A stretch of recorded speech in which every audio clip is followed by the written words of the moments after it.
Somebody suck me! Welcome to Banging the Can, the Houston sports show that does not apologize for championship rings and tings, presented by Bolen Media. I am your host, Ross Bolen, and despite dropping their latest three-game series against the Los Angeles Angels, it does feel like the Houston Astros are back in business. The Stros went 7-3 during their recent 10-game homestand, have improved their record to 22-28 overall, and are sitting at third in the American League West before starting road trips to Oakland and then Seattle.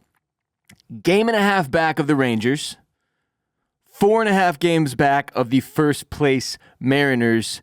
I told you, this division, not serious people. Not serious people. During this 8-year stretch, very little resistance in the American League West. Obviously, the Rangers last season probably should have won the division, dropped the ball at the end of the regular season, then went on to win the World Series. But that anomaly aside, during this 8-year stretch, it's kind of just been the Astros ruling over the AL West. So, ironically enough, after what was inarguably a frustrating, atrocious, brutal start to the season, mathematically, and in Las Vegas, the Astros are now actually favored to come out as division champions again. And if you want to go dig into the statistics online, you can, but I think we have like a 52% chance of making the postseason or something like that, which is much improved from just a few weeks ago. So, we said during this, stretch in May, if the Astros could take care of business, they could be in a good spot heading into June. And here we are. I wouldn't say it went as well as it possibly could have. Dropping 2 of 3 against the Angels kind of put a damper on things. But overall, this little 15, 16 game stretch that we all, as Houston Astros fans, thought was going to be really, really important because obviously their first 20, 25 games of the season, they had the hardest schedule in baseball. If they could put a dent in here, play better, win ball games, things could get back on track very, very quickly. And I don't even want to say we're back on track, but we're right there. We're right there. You can see it on the field. The guys are playing better baseball. There's just less of a lackadaisical feel to what's happening. The pitching has not been as tumultuous, which I feel like gives the entire team a feeling of more solidity, right? They're just more solidified. They're more stable, right? So they're not having to worry so much like, oh, it really doesn't even matter how much we score. Our pitchers are going to blow it. Pitching has been more stable. The team overall has felt more confident. You can see it in their body language, in their facial expressions, in their eyes. They're playing winning baseball again. And even when you're playing winning baseball, you're going to have hiccups. You're going to drop series to teams that you shouldn't, like we just did with the Angels, and that's okay. But as long as they're playing good baseball and these are watchable games, I'm going to feel so much better. So much better. Do I wish things could have started off this way? Yes. But we got there. Here we are. And now if they can go on another run where in the next, let's say in the next 15 games, if they can pick up 10 wins, yeah? Things will suddenly start looking good. So let's talk about some of what's happened. First of all, Kyle Tucker. Kyle Tucker, 50 games into this season now. MVP candidate type season. The dude is crushing. I believe he's still leading, if not tied for the lead in home runs in the American League. I don't know how to feel about that. I mean, obviously it's great. You want Kyle Tucker. Kyle Tucker is one of the best players on this team. You need him to be productive. And on the other hand, we didn't extend Kyle Tucker last offseason. We didn't extend him the offseason before that. Like we keep doing arbitration, and now I don't really know, he's just another one of the guys to add to the list where I'm like, is he going to end up going for like a decade-long contract somewhere? Because he is right now, on paper, one of the best players in baseball. And that is going to be an interesting situation to monitor throughout the rest of the season. I'm not sure. I can't remember if his contract ends after this year, if he's got one more year on it and we do arbitration again in this offseason. But Dana Brown, please. Jim Crane, please. I realize you don't want to do the 8 to 10 year contracts.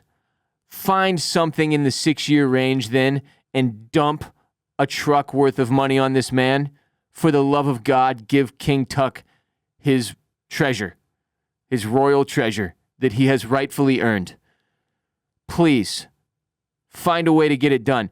Tucker is stroking the baseball. He is so locked in. And I feel like his performance over the past several weeks has really elevated the whole team. Bringing other guys up. I don't even just mean on the scoreboard. I mean he's getting other guys to look at him and go, oh shit, I've got to be better. And it's working. Bregman has been a little bit better, speaking of which. He's still had a couple of games here and there where I'm like, dude, hit the ball. But overall, trending in the right direction, right?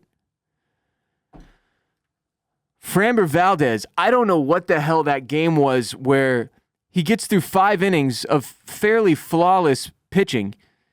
And then apparently the story, which he provided to the press, is that he went rogue and started calling his own pitches when it had been the catcher calling the pitches all game. And suddenly Framber Valdez is like, no, I got this. 5 innings in, and they score, I think, 5 runs in that inning off of like 3 or 4 home runs. It was insanity, complete meltdown, game lost. I think it might have been the first game against the Angels. I can't recall. My brain is mush right now. But I don't understand how this happens. I just don't understand Framber Valdez at all at this point. I don't get it. A few years back, we all saw the talent, and we all saw that he was a bit of a head case. And it was like, if this guy can get his head screwed on straight, he's going to be a monster out there. They get him this sports psychologist or whatever that's working with him, and he starts practicing meditation in the dugout, and suddenly he's like a fucking Cy Young candidate. He's unbelievable. Clearly one of the best pitchers in the league. Then he kind of falls back off, and now I hear read rumors online about like the way he handles his business and his personal life, and like Astros Twitter is throwing out like DMs between him and women and saying stuff about his drinking and like partying. And I don't know. Look, point is, none of that is verified, but it's weird. Where there's smoke, there's usually fire, and Framber should absolutely not be allowed to just change the game plan in the middle of the game and go away from what has been working. I just don't get how that happens. I don't get how they don't go out there on the mound and tell him, what the fuck are you doing? Stop it. Stop it. Let him call the pitches. You just throw the pitches. Jesus, that was bizarre. Frustrating game, that one. It looked like it was well in hand, and then all of a sudden, boom, boom, boom, boom. Next thing you know, it's over. We're done. Framber, still a total wild card at this point, but seems to have his stuff working again. Although, that game was, he threw a 99-mile-an-hour sinker at one point, which is just not, doesn't seem like he's got his shit locked in. That's what I'm saying. Framber needs to be better on the mental side of the game. And he's got to stop forcing stuff. And he can't go rogue. No one should be allowed to go rogue. Justin Verlander, maybe the only guy on the team that should be allowed to go rogue. But even him, at this point, with the way this season has gone, no rogue going, please. Anyone? Game plan. Stick to it. Fucking A. Taylor Scott has been a huge breath of fresh air for the Astros. Picked up a lot of valuable innings. The South African, and this is one place you got to give Dana Brown some credit because we've kind of, shit on Dana Brown a lot this season. Things haven't gone particularly well in terms of, some of the holes that we thought would need to be filled this offseason when we watched a lot of guys walk away. And the efforts that Dana Brown made have been sort of lackluster, so give credit where it's due. Taylor Scott has been awesome. He's a mustache guy. We've got a mustache pitcher out there, South African guy, doing really, really, really well. He's got a cool story, too. I think he moved to the States in when he was 16 years old because he knew he wanted to take baseball seriously, which is just an insane decision. I couldn't make any decisions at 16. I could barely pick out a fucking outfit to wear to school. This dude was like, I want to go to America. I want to be a pitcher. I'm not going to try a South African accent, but he was born in Johannesburg in 1992, and he's 31 years old and 6'4", pitching very, very well for the Astros. In a year that's been marred by injuries to pitchers. We need guys like this to step up. JP France didn't this season. Last season he did. This year, Taylor Scott has stepped up enormously and eaten a lot of really valuable innings for this team. Jose Urquidy, speaking of pitching, rehab start today for the Sugarland Space Cowboys. Expected back in the rotation soon after. That will be a welcomed return. Luis Garcia has started throwing bullpens off the mound, has not yet faced live batters, though, so there's more positive progress in the realm of pitchers recovering from injury. And when we've got that full bullpen again, the full healthy rotation, it's going to feel really, really good, and you would think, man, when they get all those guys back, it's going to be time to turn it the fuck on and start winning a strong majority of the baseball games you play. And if they can eke back up into what is now being predicted to be like the 85 win range, 90 win range, get back, still try to win this division, we just need to get into the postseason. That's what this team needs to do. We all know that. We're 50 games in. There's a lot of baseball left to play. Anything can happen. And I think we've started to shed a lot of the negativity and the ominous storm clouds, no pun intended, that were hovering over this team for the first several weeks, few months of the season, really. And now we're in a place where we can start to see things coming together. We can see light at the end of the tunnel. And it feels nice. I feel so much less stressed. Every game doesn't feel live or die right now the way that it did. Although they should still be treating it that way. Talk about a few of the series that have occurred. So, yes, swept the A's. Great baseball being played in that series. You can't lose to the Athletics. As much as they've been on the come up this year compared to last, that's a team we cannot lose to. They should be at the bottom of our division getting dumped on. 3-game series against the Brewers. Brewers have played great baseball this year. This was a series that this team had to know they were going to have to come out and bring their A game, the Astros. Won 2 games to 1 and put up a lot of runs. Won the first game 5-4, lost the second one 2-4, won the third one 9-4. That's a lot of runs they put up. And then this weird-ass Angels series where we lost the first game 7-9, won the second one 6-5, lost the third one 1-2. Offense was pretty dead in the final game of that frame. But all in all, this last few weeks has gone as we needed it to. This team looks like it is ready to turn the corner and get back to being one of the best in baseball. And the fact that this division and the 2 teams that we could argue are competitors within it, the World Series champion Texas Rangers and the Seattle Mariners, have both completely and utterly failed to put space between themselves and this Astros team. It feels like we got lucky, but they have never. This has happened a few times in this 8-year stretch where they have failed to capitalize when we were in a bad spot. And so here we are, still within striking distance, with a ton of baseball to be played, and a roster that is only getting healthier and more structured. They're really, you can see Joe Espada and Dana Brown figuring out what works, what doesn't.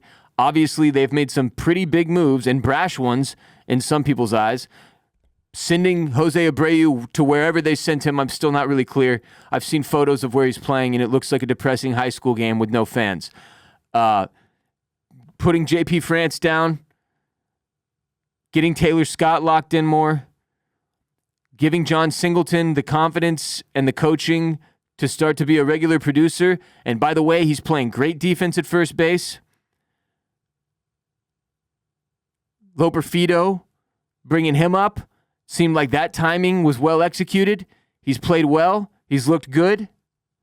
Victor Caratini got a couple of walk-offs this season. Great pinch hitting. They've started to, you can see the strategy falling into place.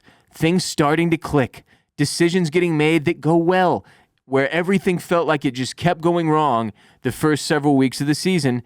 Now we're starting to see things smooth out, even out, water finds its level or whatever that saying is.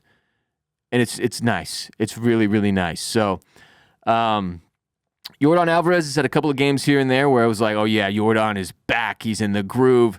He's still great, but I still, like you can see, as I said last week, I think it was, Kyle Tucker, in my eyes, should not be leading Yordan Alvarez in like every hitting category, which right now he is.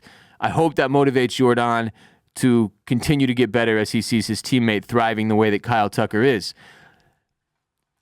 Jose Altuve has been kind of up and down over the past couple of weeks, but all in all, these guys, they're getting their shit together. They're really getting their shit together. They are still ranked first in batting average, fourth in on-base percentage, fifth in home runs, fourth in slugging. All the stats that look sad are the pitching stats, where they're 22nd in batting average against, 27th in earned runs average, and then 28th in walks plus hits per inning pitched. So if the pitching can continue to trend in the right direction, I think we're going to be okay. Jeremy Pena, still having a great season, batting .326. Looks great. Really, really great. Batting average second only to Loper Fido on this team, who's hitting .333.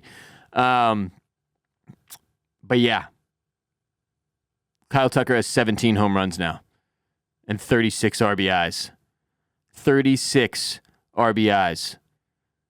That is a lot. 21 for Alvarez. 36. The closest person on the team to Kyle Tucker with RBIs is Yanier Diaz with 22. And that's the place the team has got to get better offensively.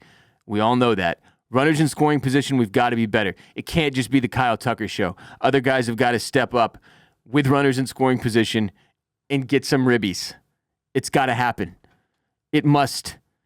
Mauricio Dubon continues to be very effective at the plate. Jake Myers has stepped up. He's been better. He's batting .302, man. He's having a good little season. Like, the devastating black hole that was Jose Abreu getting removed has done wonders for this team. Wonders. And I still feel bad saying it because, like I said, I was rooting for the guy. They're still talking like they... This is one thing I don't like. Here's another. I'll complain some more. Joe Espada.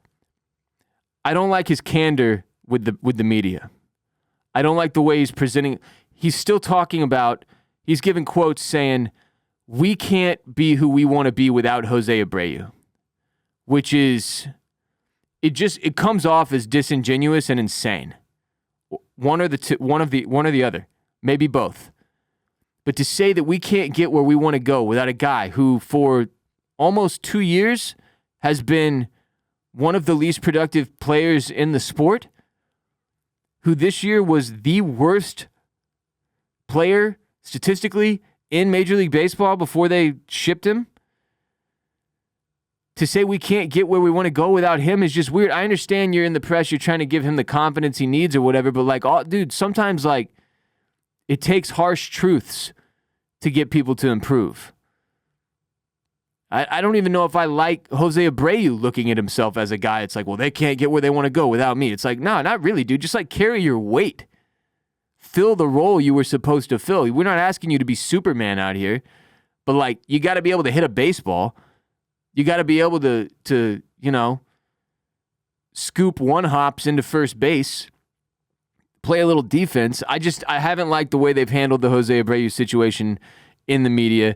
This team has always been weird with media, though. They're always weird with the press.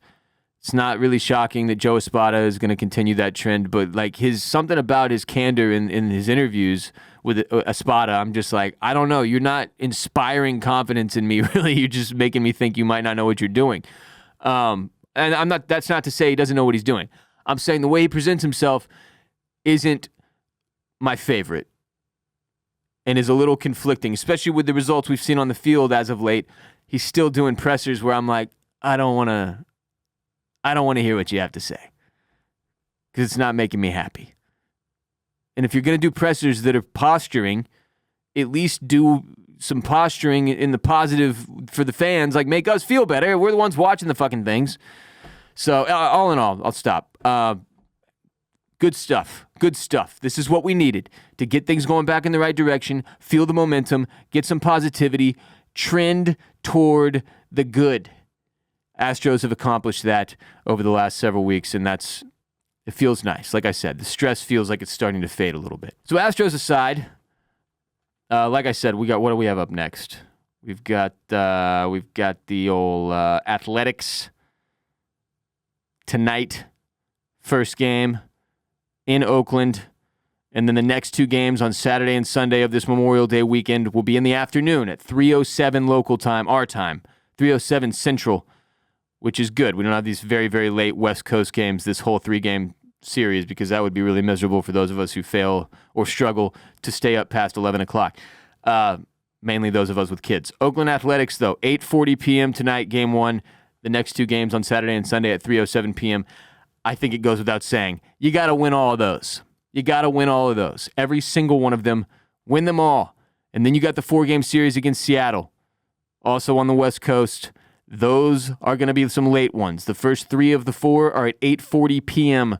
first pitch. 8:40 p.m. And then the final game of that frame, 3:10 p.m. So this 7-game stretch here between May 24th and the final day of May 30th, God, this has been a ridiculous few weeks of just like nonstop game after game after game after game. But this stretch here gives them yet more opportunity to get this team in the right spot headed in to the month of June. I guess after the Seattle series, they have one more game May 31st against Minnesota. And then they're on to St. Louis at home, and then the Angels away, San Francisco away, Detroit at home. I mean, they've got a window here, man. The schedule's softening up. White Sox after Detroit. Schedule is softening up. This is it. This is going to be a big, big month. The end of May and then June for us to see what this team is made of and how badly they want to get back into the mix. In other Houston sports news, Tank Dell has returned to practice 3 weeks after suffering that gunshot at a private event in Sanford, Florida, where a teenage gunman injured 10 people after an altercation. But taking part in OTAs 3 weeks after being shot it's impressive. And look, we all saw what Tank Dell was capable of last season during his rookie year. And the chemistry that him and CJ Stroud developed almost instantaneously was magical. And this kid, even without him, they continued to have success. But this receiving core, he should be one of the biggest focal points of this receiving core when he is healthy. And now we are rolling in receivers. Between Nico Collins and Tank Dell and Stephon Diggs, it's going to be nasty out there. And CJ Stroud, seeing video of CJ Stroud to Tank Dell on the practice field this week has been a really, really good feeling. Really good feeling. So apparently he's recovered. He's doing fine. He's happy to be back out there. They're happy to have him back out there. D'Amico Ryan said, quote, happy for Tank to get back out there. He went through a very tragic situation. We're just happy that he's here, happy that he's back out being able to do what he loves, and that's playing football. It's fun to see him running around, being that same player he's been before, making plays and being a dynamic player for us. Everyone is excited to see Tank, end quote. And yeah.